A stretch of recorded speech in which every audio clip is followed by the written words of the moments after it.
नमस्कार, स्वागत है आप सभी का। आज इस वीडियो में हम 1 मार्क वाले क्वेश्चन कवर करेंगे। बहुत इंपॉर्टेंट है ये क्वेश्चंस आपके लिए, क्योंकि आपके एग्ज़ाम में अब जो ऑब्जेक्टिव क्वेश्चन होते हैं उनकी जो वेटेज है वो बहुत बढ़ गई है। तो आप अच्छे से इन क्वेश्चंस को देखना, इनको अच्छे से समझना और याद करना। देखो, फर्स्ट क्वेश्चन है हमारा, भारत की विदेश नीति का निर्माता किसे माना जाता है? तो पंडित जवाहरलाल नेहरू को भारत की विदेश नीति का निर्माता माना जाता है, क्योंकि वही पहले प्रधानमंत्री थे और बहुत सालों तक वो देश के प्रधानमंत्री रहे। तो भारत की विदेश नीति नेहरू पर ही डिपेंड थी। ठीक है, जो विदेश नीति नेहरू की थी वही भारत की थी। सेकंड क्वेश्चन, पंडित जवाहरलाल नेहरू की विदेश नीति की एक विशेषता लिखिए। तो जब हम आज़ाद हुए उस टाइम पे कोल्ड वॉर चला हुआ था। ठीक है, एक तरफ साम्यवादी गुट था जो कि रशिया के सपोर्टर्स थे, एक तरफ पूंजीवादी गुट था जो कि अमेरिका के सपोर्टर थे। तो भारत ने उस टाइम पे ना तो अमेरिका का साथ दिया ना रूस का साथ दिया, इन्होंने अपने आप को गुट निरपेक्ष बनाए रखा। तो बहुत ही अच्छा डिसीजन ये था हमारा। तो उस टाइम पे भारत की विदेश नीति की विशेषता सबसे मेन क्या है? गुट निरपेक्षता। अब देखो थर्ड क्वेश्चन, एशियन संबंध सम्मेलन कब और किसके नेतृत्व में हुआ? देखो, एशिया के देशों को एक करने के लिए पंडित जवाहरलाल नेहरू ने बहुत कोशिश की है। 1900 जब हम आज़ाद हुए 1947 में, उस टाइम पे भी ये सम्मेलन किया गया। उसके बाद 1955 में भी किया गया। उसके बाद 1961 में तो गुट निरपेक्ष आंदोलन ही चालू कर दिया इन्होंने। ठीक है, तो सबसे पहला जो सम्मेलन इन्होंने किया है वो किया है आज़ाद होते ही बिल्कुल 1947 में। ठीक है, तो 1947 में पंडित नेहरू ने एशिया के देशों के लिए सम्मेलन किया, आपस में एशिया के देशों को एक करने की बात की। फोर्थ, चीन और भारत में पंचशील समझौता कब हुआ? डेट अच्छे से याद कर लेना। 1954 में हुआ है भारत और चीन के बीच पंचशील समझौता। क्या है पंचशील समझौता? कुछ 5 सिद्धांत फिक्स किए गए थे भारत और चीन के द्वारा, जैसे कि हम एक दूसरे पर अटैक नहीं करेंगे, एक दूसरे की एकता को बनाए रखेंगे, कभी भी एक दूसरे के इंटरनल मैटर में कोई भी दिक्कत नहीं करेंगे, सभी दोनों देश एक दूसरे की संप्रभुता को बनाए रखेंगे। ऐसी ऐसी 5 बातें कही गई थी इस पंचशील के सिद्धांत में। जब मैंने आपको चैप्टर पढ़ाया था, मैंने आपको बिल्कुल अच्छे से समझाया था पंचशील। तो अगर किसी बच्चे ने चैप्टर वाली वीडियोज़ नहीं देखी है तो पहले आप चैप्टर वाली वीडियोज़ देखो, देन आप क्वेश्चन आंसर्स वाली वीडियोज़ देखो। तो पंचशील समझौता 1954 में हुआ है, डेट आपको याद रखनी है।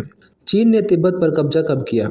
तो 1950 से ही करना शुरू कर दिया था चीन ने तिब्बत पर कब्जा, इसलिए पूरा जो 50 का दशक है वहाँ पे दिक्कत रही। तो चीन ने तिब्बत पर 1950 में कब्जा किया। तिब्बत के धार्मिक नेता ने कब भारत में शरण ली? तो देखो 1959 में आए थे यहाँ पे भागकर, कौन? दलाई लामा, जो कि तिब्बत के नेता थे। तो डेट आपको याद रखनी है 1959।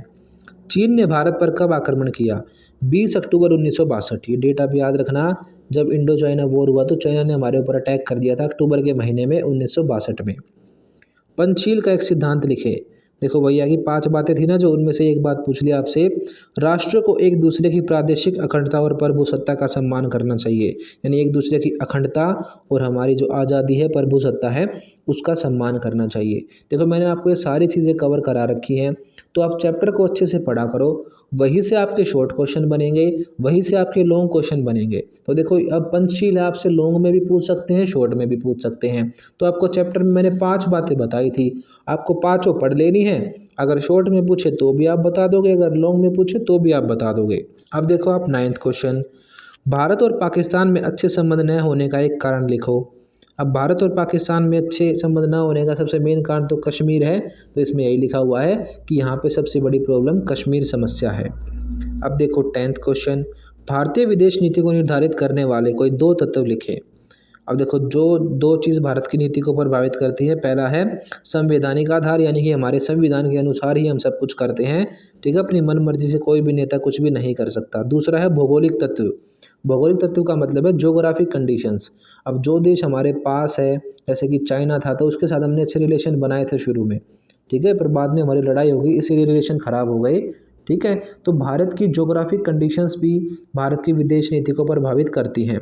जैसे कि हमारे 2 पड़ोसी देश हैं, दोनों ही हमारे दुश्मन बन चुके हैं, चीन भी और पाकिस्तान भी। इस वजह से हमें दूसरे एरिया में जाकर अपने रिलेशन अच्छे करने पड़ रहे हैं, वरना अगर ये दोनों देश अच्छे होते तो हमारे रिलेशन यही अच्छे होते। तो एक देश की भौगोलिक स्थिति वो कहाँ पर है, किस एरिया में है, दुनिया के किस कोने में है, ये चीज़ भी डिसाइड करती है कि उसकी फॉरेन पॉलिसी कैसी होगी। अब देखो आप नेक्स्ट क्वेश्चन, मैकमोहन रेखा का निर्धारण कब किया गया? अंग्रेजों के समय में कभी चाइना और भारत का बॉर्डर बनाया गया था, मैकमोहन लाइन, और 1914 में ये बनाई गई थी। नेक्स्ट क्वेश्चन, पंचशील के सिद्धांतों का निर्धारण किसने किया? तो पंडित जवाहरलाल नेहरू ने पंचशील के सिद्धांतों की बात की थी, जिसमें कि भारत और चाइना की दोस्ती की बातें थी। आप देखो अगला क्वेश्चन, भारत की विदेश नीति का संवैधानिक आधार लिखें। यानी ये कह रहे हैं कि जो हमारी विदेश नीति की सबसे मेन बात है कि हम किसी पर भी आक्रमण नहीं करते, सभी के साथ दोस्ती रखते हैं, ये बात भारत के संविधान के किस आर्टिकल में लिखी हुई है? तो जो हमारे संविधान का आर्टिकल 51 है, अनुच्छेद 51 है, उसमें हमें ये बात लिखी हुई मिलती है कि भारत देश अगर किसी अंतर्राष्ट्रीय झगड़े में फंसता है तो वो मध्यस्थता का रास्ता अपनाएगा। ठीक है, यानी कि दोस्ती से, प्यार प्रेम से अपनी लड़ाइयों को सुलझाएगा। तो ये बात लिखी हुई है आर्टिकल 51 में। अगला क्वेश्चन देखो, भारत की विदेश नीति के कोई दो उद्देश्य लिखिए। पहला, क्षेत्रीय अखंडता की रक्षा करना, यानी कि अपने एरिया को बचाना, उसको प्रोटेक्ट करना। अंतर्राष्ट्रीय शांति और सुरक्षा कायम करना और उसे प्रोत्साहन देना। वर्ल्ड लेवल पे शांति बनी रहे, यही है इसका मेन उद्देश्य है। फोर्थ क्वेश्चन, भारत एवं पाकिस्तान के बीच सिंधु नदी जल विवाद किसकी मध्यस्थता से सुलझाया गया था?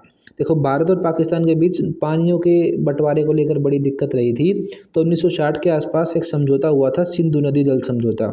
ठीक है, और वर्ल्ड बैंक ने इसमें इंटरफेयर किया था और हमारा सुलझेड़ा करवाया था पाकिस्तान से। तो यहाँ पे यही पूछा है कि किसकी मध्यस्थता से, यानी कौन मीडिएटर था? तो वर्ल्ड बैंक मीडिएटर था भाई। ठीक है, फिर हमने नदियों के पानी को बांट लिया था कि भाई इन नदियों का पानी पाकिस्तान यूज़ करेगा और कुछ नदियों का पानी हम यूज़ करेंगे। ये मैंने आपको पढ़ा रखा है चैप्टर्स में। अब देखो फिफ्थ क्वेश्चन, गुट निरपेक्षता की रणनीति के माध्यम से जवाहरलाल नेहरू किन दो लक्ष्यों को प्राप्त कर लेना चाहते थे? अब गुट निरपेक्षता का मतलब क्या था? ना तो अमेरिका वाले ग्रुप में मिलेंगे, ना साम्यवादी रूस वाले ग्रुप में मिलेंगे। क्या मेन टारगेट था इसमें हमारा? पहला देखो, कठिन संघर्ष से प्राप्त संप्रभुता को बचाए रखना, जो इतनी मेहनत से हमें आज़ादी मिली है उसको बचाए रखना इसका मेन लक्ष्य था। क्षेत्रीय अखंडता को बनाना, यानी देश की यूनिटी को, उसकी इंटीग्रिटी को, उसकी आज़ादी को, इन चीज़ों को बचाए रखना ही इसके दो उद्देश्य हैं मेन। भारत ने पहला परमाणु विस्फोट कब किया था? इंदिरा गांधी के टाइम पे किया था 1974 में। सेकंड, दूसरा परमाणु विस्फोट कब किया था? दूसरा किया था अटल बिहारी वाजपेयी जी के टाइम पे 1998 में। ठीक है, और दोनों ही विस्फोट राजस्थान के पोखरण नाम की जगह पे हुए थे। एट्थ क्वेश्चन, दलाई लामा कौन है? देखो, दलाई लामा कौन थे? तिब्बत के धार्मिक नेता थे, जो कि लड़ाई की वजह से भारत में भाग कर आए और आज भारत में धर्मशाला नाम की जगह हिमाचल प्रदेश में, वहाँ पर ये रहते हैं। और देश के कोने में आपको अलग अलग जगह पे तिब्बत के शरणार्थी मिल जाएंगे। दिल्ली में भी आपको बहुत सारे एरिया में देखने को मिलेंगे। तो दलाई लामा तिब्बत के प्रसिद्ध धार्मिक नेता है, जिन्होंने कि भारत में राजनीतिक शरण ली थी जब चाइना ने उन पर अटैक कर दिया था। अगला, एनपीटी तथा सीटीबीटी का विस्तृत रूप लिखिए। एनपीटी क्या है? न्यूक्लियर नॉन प्रोलिफरेशन ट्रीटी, और सीटीबीटी क्या है? Comprehensive test band treaty. ठीक है, इनकी आपको फुल फॉर्म याद रखनी है। अब देखो नेक्स्ट क्वेश्चन, भारत नाटो तथा सीटो का सदस्य क्यों नहीं बना? भारत गुट निरपेक्षता में विश्वास रखता है तथा सैनिक संगठनों से दूर रहना चाहता है, इसीलिए भारत नाटो अथवा सीटो का सदस्य नहीं बना। ठीक है, भारत ना तो नाटो में मिला, ना ही सीटो में मिला। इन लड़ाई झगड़े वाली चीज़ों में भारत नहीं फंसना चाहता था, इसीलिए वो ना तो नाटो का मेंबर बना, ना सीटो का बना, ना ही रूस वाले ग्रुप में मिला। किसी भी ग्रुप में भारत नहीं मिला और उसने गुट निरपेक्षता की नीति अपनाई। अगला क्वेश्चन, पंचशील का क्या अर्थ है? पंचशील का साधारण अर्थ 5 सिद्धांत है। अप्रैल 1954 में भारत तथा चीन के मध्य एक व्यापारिक समझौता हुआ था, यानी पंचशील एग्रीमेंट 1954 में हुआ था। इस व्यापारिक समझौते की प्रस्तावना में 5 सिद्धांत दिए गए हैं, जिनको सामूहिक रूप से पंचशील कहा जाता है। यानी कि 5 सिद्धांत है, 5 प्रिंसिपल्स हैं इसमें, जिसको भारत और चाइना फॉलो करते हैं। तो पंचशील एक ऐसा एग्रीमेंट है जो कि 1954 में हुआ है। भारत और चाइना के अच्छे रिलेशन की ये बात करता था। इसमें 5 ऐसी बातें थी जिससे भारत और चाइना जो है उनके रिलेशन अच्छे हों। अब देखो नेक्स्ट क्वेश्चन, भारतीय विदेश नीति के किन्हीं 2 सिद्धांतों का उल्लेख करें। मैंने आपको बहुत सारे बता रखे हैं कि कैसी थी भारत की विदेश नीति। इसमें आपसे बस 2 पूछे तो आप लिख दोगे कि गुट निरपेक्षता सबसे मेन, दूसरा साम्राज्यवाद या उपनिवेशवाद का विरोध करना। साम्राज्यवाद और उपनिवेशवाद का मतलब ये होता है, जब कोई बड़ा देश किसी छोटे देश पर कब्जा कर लेता है तो वो कहलाता है उपनिवेशवाद। ठीक है, अपने एरिया को बढ़ाना कहलाता है साम्राज्यवाद। तो जैसे अंग्रेज़ों ने हमारे ऊपर राज किया था तो उनका उपनिवेशवाद था। ठीक है, भारत उनका उपनिवेश था, तो भारत ने हमेशा ही उपनिवेशवाद का विरोध किया है और साम्राज्यवाद का विरोध किया है। भारतीय विदेश नीति की क्या क्या मेन बातें थी? विश्व शांति को बढ़ावा देना, बंधुत्व को बढ़ावा देना, ठीक है, परमाणु हमला पहले ना करना, गुट निरपेक्षता को फॉलो करना, साम्राज्यवाद का विरोध करना, उपनिवेशवाद का विरोध करना। ठीक है, तो आपसे 2 बातें पूछी थी, आप 2 लिख देना। तो इन क्वेश्चंस को देख के आपको ये बात समझ में आई होगी कि हमें जो शॉर्ट क्वेश्चन है उनमें कंसेप्ट को भी अच्छे से समझना है। अगर हम कंसेप्ट्स को अच्छे से समझ लेंगे तो शॉर्ट क्वेश्चन हम आराम से कर सकते हैं, क्योंकि इसमें सिर्फ फैक्ट वाले क्वेश्चन नहीं आते। जो चीज़ आपने बड़े क्वेश्चंस के लिए पढ़ी थी वही चीज़ें आपसे शॉर्ट में भी पूछी जा सकती हैं। तो ऐसे ही क्वेश्चन आते हैं आपके एग्जाम्स में। तो आप अच्छे से चैप्टर को ज़रूर पढ़ो, जो भी मैं पढ़ाता हूँ सारी चीज़ों को आप अच्छे से समझो और अपने नोट्स बनाया करो। जो भी स्क्रीन पे लिखा हुआ आता है पढ़ाते टाइम उन चीज़ों को आप अपने नोट डाउन कर लिया करो। अब अगला क्वेश्चन देखो, सही उत्तर चुनना है हमें। भारतीय विदेश नीति किन कारकों से प्रभावित हुई? पहला देखो सांस्कृतिक कारक, दूसरा घरेलू कारक, तीसरा है घरेलू और अंतर्राष्ट्रीय कारक, चौथा है अंतर्राष्ट्रीय कारक।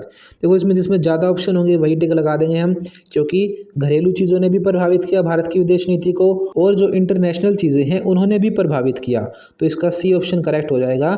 घरेलू चीज़ और अंतर्राष्ट्रीय चीज़ दोनों ने भारत की विदेश नीति को प्रभावित किया। अब देखो आप अगला क्वेश्चन, पंडित नेहरू द्वारा अपनाई गई विदेश नीति का एक तत्व क्या क्या है? देखो गुटनिरपेक्षता थी नेहरू की नीति में, यानी भारत की विदेश नीति में थी भाई, बिल्कुल थी। सबसे मेन जनक ही ये हैं पंडित नेहरू। इन्होंने ही सबसे पहले देशों को एक करना शुरू किया था, सभी की एकता के काम इन्होंने ही किया था। तो गुटनिरपेक्षता के संस्थापक हैं पंडित जवाहरलाल नेहरू। तो बिल्कुल ठीक है फर्स्ट पॉइंट। बी पॉइंट, साम्राज्यवाद तथा उपनिवेशवाद का विरोध। बिल्कुल अभी पढ़ा था हमने ये कि साम्राज्यवाद और उपनिवेशवाद का विरोध भारत शुरू से ही करता है। आज़ादी की लड़ाई ही हमने इसलिए लड़ी थी क्योंकि हम साम्राज्यवाद का विरोध करते हैं, उपनिवेशवाद का विरोध करते हैं। सी पॉइंट, पंचशील, हमने चाइना के साथ पंचशील एग्रीमेंट किया था। हमने 5 अच्छी अच्छी बातें की थी। तो हम लगभग सभी देशों के साथ दोस्ती प्यार प्रेम की बात करते हैं। तो पंचशील भी बहुत इंपॉर्टेंट रोल निभाता है हमारी विदेश नीति में। तो ये इसका ऑप्शन हो जाएगा option number 4, all of these. ये सारी बातें हमारी विदेश नीति में शामिल हैं। सेकंड क्वेश्चन है, निम्न में से कौन सा भारतीय विदेश नीति को निर्धारित करने वाला तत्व है? यानी कौन से वो फैक्टर हैं जो कि भारतीय नीति को प्रभावित करते हैं? फर्स्ट, संवैधानिक आधार, जो हमारे संविधान में बातें लिखी हैं वो करती हैं, बिल्कुल करती हैं भाई। भौगोलिक तत्व, एक देश की ज्योग्राफी भी डिसाइड करती है कि उसे किससे रिलेशन बनाने हैं किससे नहीं बनाने। ठीक है, जैसे जो पड़ोस में होगा उसी से तो रिलेशन बनाएंगे। ठीक है, तो ज्योग्राफिकल कंडीशंस भी ये चीज़ डिफाइन करती है कि भारत की विदेश नीति कैसी होगी। बिल्कुल ठीक है दोनों बात। तीसरा है राष्ट्रीय हित, जिस चीज़ में देश का भला होगा, राष्ट्र का हित होगा, वही तो हम अपनी विदेश नीति में अपनाएंगे। तो राष्ट्र हित तो सबसे मेन चीज़ हो गई विदेश नीति में। तो तीनों ऑप्शन इसके भी ठीक हैं। ऑप्शन 4 जो है वो करेक्ट है, ऑल ऑफ दीज। ये तीनों चीज़ें विदेश नीति को प्रभावित करती हैं, चाहे वो कोई भी देश हो। अब देखो अगला क्वेश्चन आ गया हमारा। मैंने आपके लिए क्या कर रखा है, मैंने जितने भी इंपॉर्टेंट क्वेश्चन थे ना सभी को कंपाइल कर रखा है अलग अलग जगह से, या जो पिछले सालों में पूछे गए क्वेश्चन हैं या जो भी मोस्ट इंपॉर्टेंट क्वेश्चन बनते हैं मैंने सारे इकट्ठे करके आपके लिए वीडियो बनाई है ये। तो अगर आपको हमारी मेहनत पसंद आ रही है तो आप ज़रूर हमारे चैनल को सब्सक्राइब करो और इन वीडियोज़ को लाइक करो। ठीक है, आपके लाइक करने से वीडियो जो है वो प्रमोट होगी और ज़्यादा लोगों तक पहुँचेगी। तो प्लीज़ हमारे लिए आप वीडियोज़ को लाइक किया करो, ठीक है, और कमेंट ज़रूर किया करो। भारत ने सीटीबीटी पर हस्ताक्षर करने से क्यों इनकार कर दिया, ये है क्वेश्चन। एक संधि आई थी CTBT, comprehensive test ban treaty, जिसमें कि ये कहा गया था कि जिस भी देश ने 1967 से पहले परमाणु हथियार बना लिए हैं सिर्फ वही हथियारों का यूज़ करेंगे और कोई देश नहीं करेगा। तो भारत ने इस चीज़ का विरोध किया था कि तुमने तो 1967 से पहले एटम बम बना लिया, अब और कोई देश नहीं बना सकता, ये कौन सी बात हुई। ठीक है, तो भारत ने इस नीति को भेदभावपूर्ण बताया था।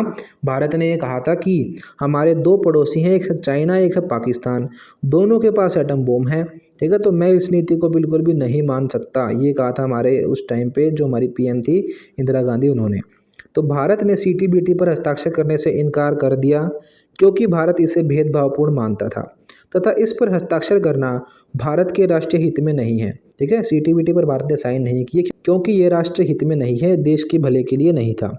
भारत के 2 पड़ोसियों के पास परमाणु हथियार है और दोनों ही देश भारत पर आक्रमण कर चुके हैं, दोनों पड़ोसियों के पास एटम बम था, इसीलिए हमने इस पर साइन नहीं किए। हमने कहा ये तो भेदभाव वाली बात हुई भाई, चाइना के पास भी बम है और बड़े बड़े देशों ने बम बना रखे हैं, हम भी बनाएंगे। ठीक है, पर उन्होंने एक बात भी कही थी कि हम कभी भी पहले आक्रमण नहीं करेंगे, ये हमारा पक्का वायदा है, पर हम इस नीति को मानेंगे भी नहीं, हम अपना एटम बम बनाएंगे। और ऐसा किया भी हमने, 1974 में हमने अपना एटम बम बनाया भी। अब है नेक्स्ट क्वेश्चन, ताशकंद समझौते पर किसने हस्ताक्षर किए और कब? जब हमारी 1965 में पाकिस्तान से लड़ाई हुई थी जब वो लड़ाई ख़त्म हुई तो उसे सुलझाने के लिए जो समझौता हुआ था वो ताशकंद नाम की जगह पे हुआ था। उज़्बेकिस्तान में पड़ता है ताशकंद। तो हमारे प्रधानमंत्री श्री लाल बहादुर शास्त्री जी थे और पाकिस्तान के जनरल अयूब खान थे। इन दोनों के साइन हुए इस समझौते पर उज़्बेकिस्तान में ताशकंद नाम की जगह पर 1966 में। 65 में तो लड़ाई हुई थी, तो जनवरी 1966 में ये संधि हुई थी ताशकंद वाली। ठीक है, इसी में जो हमारे लाल बहादुर शास्त्री जी हैं उनको हार्ट अटैक आया था, तो ताशकंद नाम की जगह पर उनकी डेथ भी हुई है। तो 1966 में है, आप ये डेट याद रखना। अब देखो, भारत ने सोवियत संघ के साथ 20 वर्षीय शांति और मित्रता की संधि कब और क्यों हस्ताक्षर की? अब ये हमने साइन की थी 1971 में, और इसीलिए साइन की थी क्योंकि जब हमारी पाकिस्तान से लड़ाई छिड़ गई थी 1971 में, तो अमेरिका पाकिस्तान को सपोर्ट कर रहा था बहुत तगड़े तरीके से। तो इंडियन गवर्नमेंट को भी किसी जो पावर है उसका साथ चाहिए था, हमारी आर्मी को हथियार चाहिए थे, बहुत सारी चीज़ें चाहिए थी। इसीलिए हमने रूस के साथ एक संधि जो है उस पर साइन किए थे कि 20 साल तक हम दोस्त रहेंगे। 1991 तक दोस्त रहने की बात की गई थी, और पर हमने वो संधि को आगे बढ़ाया है और आज तक हमारे रूस के साथ अच्छे रिलेशन बने हुए हैं। भारत ने सोवियत संघ के साथ 20 वर्षीय शांति और मित्रता की संधि पर 9 अगस्त 1971 को हस्ताक्षर किए, ताकि पाकिस्तान से युद्ध छिड़ने पर यदि अमेरिका व चीन पाकिस्तान का साथ दे तो सोवियत संघ भारत का साथ देगा। ठीक है, समझ गए? अब अगर लड़ाई छिड़ने पर अगर पाकिस्तान को चीन और अमेरिका का सपोर्ट मिलता तो भारत रशिया से सपोर्ट लेता, और ऐसा हुआ भी था। अमेरिकन जहाज़ भारत तक आ गए थे, और जब रशिया ने अपने जहाज़ भेजे तो वहाँ पे रुके वो। ठीक है, मैंने पूरी वीडियो बना रखी है बहुत अच्छी युद्ध के ऊपर, बिल्कुल एनिमेटेड डॉक्यूमेंट्री की तरह मैंने बना रखी है। अगर किसी बच्चे ने वीडियो नहीं देखी है तो वीडियो उसको ज़रूर देखो आप। वहाँ पे मैंने पूरा वॉर समझा रखा कि कैसे 1971 की लड़ाई हुई थी। तो एक भी चीज़ मैंने आपकी नहीं छोड़ रखी है आपके सिलेबस से, सब कुछ बिल्कुल एनिमेटेड तरीके से बना रखा है। सारी चीज़ें आपको एक एक चीज़ एनसीईआरटी एक्सप्लेन कर रखी है। उसके बाद मैं आपको क्वेश्चन आंसर भी करा रहा हूँ। तो आप हमारी वीडियोज़ को लाइक करो, चैनल को सब्सक्राइब करो। ठीक है, तो मैंने कोई भी कसर नहीं छोड़ी आपको टॉप करवाने में। बस आपका भी एक फ़र्ज़ है कि आप भी मेहनत करो और अच्छे से इन चीज़ों को पढ़ो और समझो। अगर आपको ये वीडियोज़ अच्छी लग रही हैं तो इन वीडियोज़ को आप लाइक करो, चैनल को सब्सक्राइब करो, और सब्सक्राइब करने के साथ जो बेल आइकन होता है ना, उसको ज़रूर प्रेस करना, क्योंकि जब भी हमारी वीडियोज़ आएंगी उस बेल आइकन से ही आपको पता चलेगा कि हमने कोई वीडियो अपलोड की है। तो आपके लिए बहुत इंपॉर्टेंट वीडियोज़ इस चैनल पे हमेशा मिलती रहेंगी। हर एक सब्जेक्ट से रिलेटेड वीडियो मिलेंगी, सिर्फ पॉलिटिकल ही नहीं। ऐसे ही मैंने आपको हिस्ट्री पढ़ाई है, ऐसे ही ज्योग्राफी पढ़ाई है, तो सारे सब्जेक्ट आपको मैं ऐसे ही पढ़ाता हूँ। बिल्कुल अच्छे से आपको पहले समझाता हूँ, फिर आपको question answers, previous year question जो भी आपके सिलेबस में होता है सब कुछ कवर कराता हूँ। तो आप चैनल को सब्सक्राइब कर लो और साथ में बेल वाला आइकन ज़रूर दबाओ।